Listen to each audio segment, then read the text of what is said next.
Apat ang patay sa isang malagim na aksidente sa bahagi ng Subic-Clark-Tarlac Expressway o SCTEX. Sumabog daw ang gulong ng isang SUV kaya nagpaikot-ikot ang sasakyan at pagkatapos tumilapon ang ilan sa mga sakay. Si Oscar Oida, naka-alerto 24.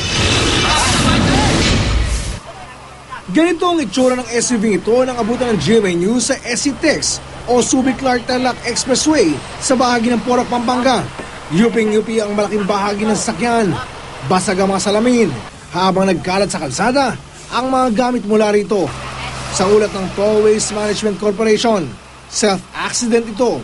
Tinatak ng SUV ang expressway bandang alas 3 ng hapon kahapon nang bigla sumabog ang likurang kanang gulong nito. Saka raw ito bumangga sa railings ng expressway at nagpasirko-sirko.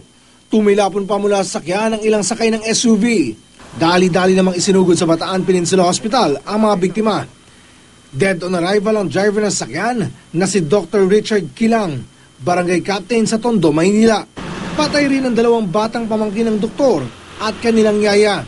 Sugatan naman ang asawa ng doktor, dalawa niyang anak at isa pang pamangkin. Napag-alamang papunta ng Zambales ang mga biktima para dumalo sa isang seminar ng mga gawad ng barangay ng District 2 ng Maynila. Punong abala umano sa naturang seminar ang nasawing barangay captain. Patuloy na iniimbestigahan ang insidente. Inaalam pa kung gaano kabilis ang pagpapatakbo ng sasakyan nang mangyari ang insidente. Oscar Oida, naka-alerto 24.